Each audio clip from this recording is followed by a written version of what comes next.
18वीं लोकसभा की seating arrangement को लेके अखिलेश यादव नाखुश बताए जा रहे हैं। आपको बता दें कि 29 नवंबर को लोकसभा की सीटिंग अरेंजमेंट की लिस्ट आई थी।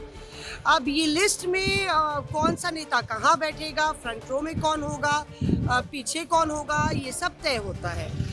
दरअसल इससे पहले अखिलेश यादव की समाजवादी पार्टी के पास 2 सीट थी फ्रंट रो में, और लेकिन जो नई सीटिंग अरेंजमेंट आई उसमें अखिलेश यादव एकमात्र ऐसे नेता हैं समाजवादी पार्टी से जिनको फ्रंट रो मिली।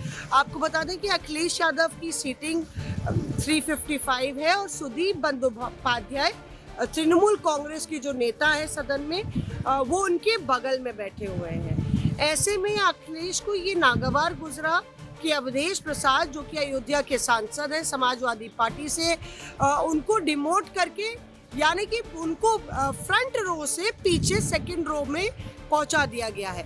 हालांकि डिम्पल यादव और अवधेश प्रसाद अगल बगल बैठे हैं, 358 और 357 दोनों का सीट नंबर है। तो जाहिर तौर पे अब सवाल ये है कि गलती किसकी है, या अखिलेश ये जानना चाहते हैं कि किसने हमें नहीं बताया। आपको बता दें कि जो पूरी लिस्ट है जब तय होती है तो इंडिया ब्लॉक को जो सीटें दी गई हैं, जो ब्लॉक्स हैं, उसके बारे में कांग्रेस को जानकारी दी गई थी और उनसे लिस्ट मांगी गई थी। कांग्रेस ने सभी दलों को बता दिया कि आपको ये ब्लॉक्स आवंटित किए गए हैं और उसके बाद उनसे लिस्ट मांगी। ऐसे में अखिलेश यादव को ये नहीं पता था कि जो 2 फ्रंट रो पे उनने अपना नाम और अवधेश प्रसाद का नाम दिया है उसमें कटौती होगी। इसको लेके उन्होंने स्पीकर से भी कहा है कि इसको कंसिडर किया जाए और अवधेश प्रसाद को फ्रंट रो में सीट दी जाए। आपको बता दें कि एक डेप्यूटी राज्यसभा के डेप्यूटी स्पीकर के लिए भी, डेप्यूटी चेयरमैन के लिए भी सीट फ्रंट रो में विपक्ष की साइड खाली रखी जाती है और ऐसे में एक सीट फ्रंट रो में वेकेंट रहती है।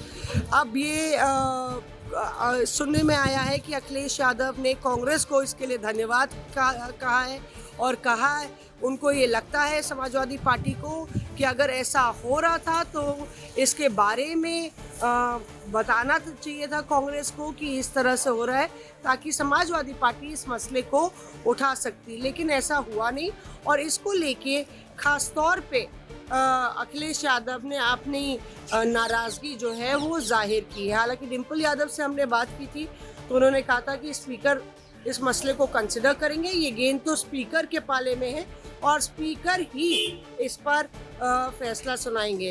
अब वो दूसरे रो में बैठ रहे हैं। सरकार ने समाजवादी पार्टी की फ्रंट रो की सीट घटा दी है। हमने स्पीकर साहब से कहा है कि एक सीट और बढ़ा दी जाए तो अच्छा है। स्पीकर साहब के संज्ञान में बात है और हमें पूरा भरोसा है कि वो बात सुनेंगे। कांग्रेस ने इस पे कुछ नहीं कहा और आप लोगों को पहले से हेड्स अप भी नहीं दिया इस पे। ऐसी बात है कि अखिलेश जी नाराज है कांग्रेस से? ऐसी कोई बात नहीं है, हमारी स्पीकर साहब से बात होगी क्योंकि स्पीकर साहब के अधीन ही ये सब बातें हैं, किसको कौन सी सीट मिलनी है, तो स्पीकर साहब से बात हो चुकी है। धन्यवाद मैम। अब ये पूरा मसला तब इसलिए भी दिलचस्प हो जाता है क्योंकि टी.आर. बालू साहब, जो कि डीएमके के नेता है, टी.आर. बालू साहब राहुल गांधी के बगल में बैठे हैं, यानी कि एक तरफ के.सी. वेणुगोपाल और दूसरी तरफ टी.आर. बालू हैं और खास दरख्वास्त पे, रिक्वेस्ट पे टी.आर. बालू साहब को वो राहुल गांधी के बगल में सीट दी गई है। तो ऐसे में सवाल यही है कि क्या इस पूरी रस्साकशी से समाजवादी पार्टी और कांग्रेस के बीच जो संबंध है उनमें फासला और बढ़ जाएगा या नहीं। मौसमी सिंह, दिल्ली।